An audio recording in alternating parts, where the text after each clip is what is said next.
maalinka mudan maalmo badan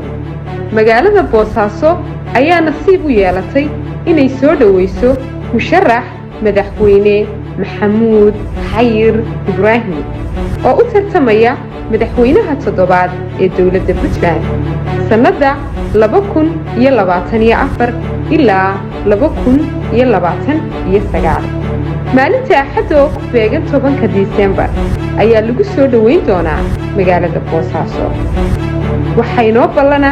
isbedel siyaasadeed oo ka hana qaada Puntland oo dhan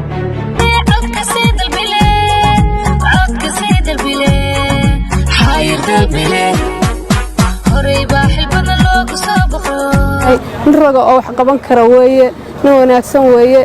nin hiddo fiican weeye inay dadka Puntland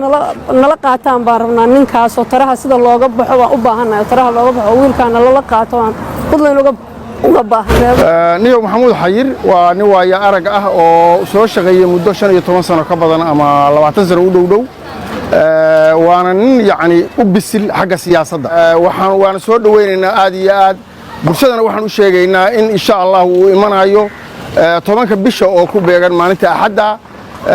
insha Allah wuxuu ka bedeli karaa wax badan hadda doorashooyinkii ka jiray doorashadii qof iyo cod wax badan buu ka bedeli karaa sidaan anigu qabo sababtoo aad buu ugu bisil yahay ninkaas shaqooyinka uu qabanayo waana nin nidaamyadaas yaqaan oo ka soo shaqeeyay wax badan soo shaqeeyay doorashadu wax ka bedeli karaa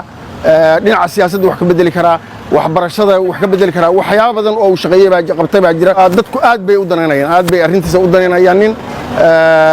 waana jaanis fiican buuna haystaa maanta in uu يعني كشغيو أرنتاس قبتنا ويعني آد بيدتك وجعليهن إنه أرنتاس يعني وحكا بدلوا وحبته وحكم ذا وحيابها انكسروا إنه وقبته أنت روح بدلمو أرنتنا ترى كسوع تعدد بعد ترى السنة هي وعد مغلى سنة إنه مالهم بيقعد أرنتو نبت قليل نبى خطر قشي خنت يحقق هذا الدلال ونكاسي وأنك بدل لها تراها وتراها سكوب بدل ملها ودنكم نقول غاغلها قف يعد حلاله مشرح محمود حير إنه مقالة بوسي ماذا وكسر دويننا ومقالة سيدمان شعب وينا مقالة بوسنا وهي جايين يسود ويانين مشرح محمود حير إبراهيم مشرح محمود حير إبراهيم حكم ذي مشرحين تأوتاعن حلك مدحوينها بوتسلان وأنا ننسو شغية بوتسلان يو الصومالي أنا وأنا ذلك يو شعب وينا وحوا أركانه يهاي سما تبعيها بوتسلان أما بدباديها بوتسلان ماشي تاعن ذاك بدبادين كره wuxuu ka bedeli karaa sida halayska kale ah inuu siyaasadda Puntland ee muddada 25 sano ah socon weyda ama meesha laga rabo gaari in wax badan ka bedelo maadaama uu yahay dhalinyaro ah dalka Puntland iyo Soomaaliya wax badan ka soo qabtay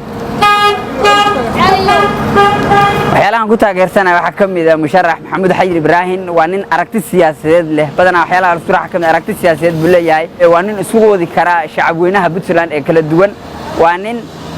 gaarsiin kara waxyaalo badan oo Puntland inta jidda laga gaabsiiyay gaarsiin kara waa nin u soo shaqeeyay dalka oo la arkay wax qabadkiisa in hadda la tijaabinayo maahay waa nin hor loo soo tijaabiyay Puntland wax badan iyo Soomaaliya u soo qabtay